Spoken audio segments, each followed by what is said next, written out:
50 years ago today, NASA astronaut John Glenn, clad in a silver spacesuit, was ushered to the launch pad at Cape Canaveral, Florida. There, he entered the tiny capsule dubbed Friendship 7 and received a final word from Mission Control.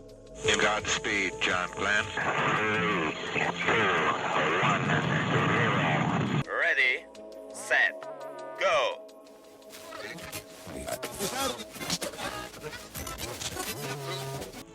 When a person lies, they feel the need to provide so many details so that the person they are lying to can be persuaded to believing what they are saying.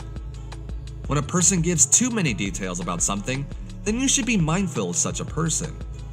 Habitual liars prepare their story in advance, rehearsing and memorizing it. Senator Glenn, thank you for talking with us.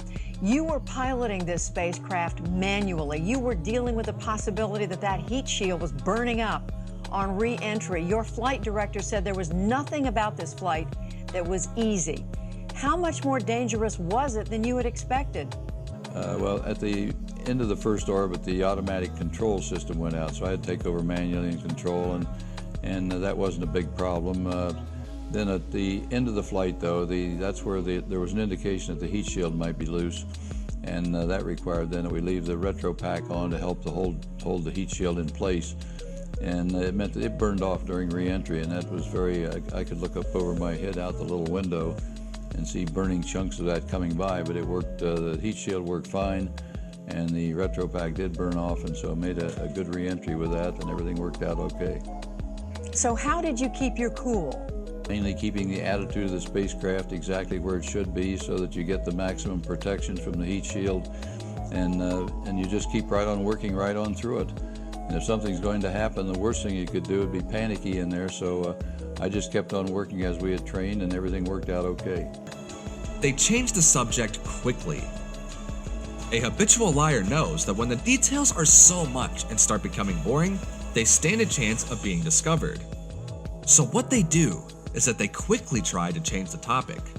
Skilled liars find it very easy to move from one topic to another with so much ease.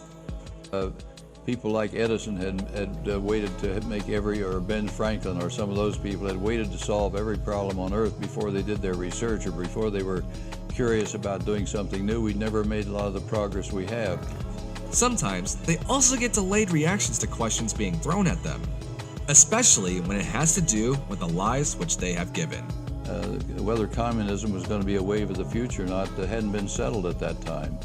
And so it was something that we were aware of, and it guided us, I guess, a little bit, or put a little impetus behind it. But we trained very hard, trained for about 2 years, and then there were equipment delays added about another year to that.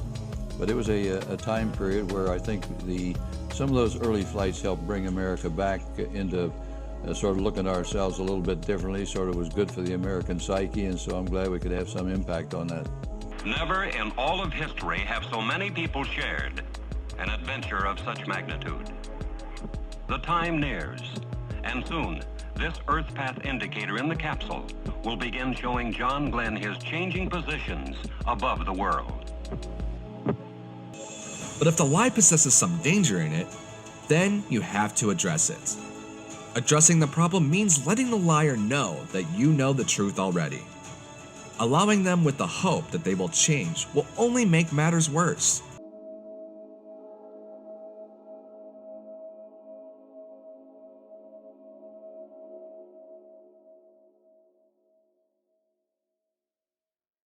CBS News has confirmed former astronaut and American hero John Glenn has died.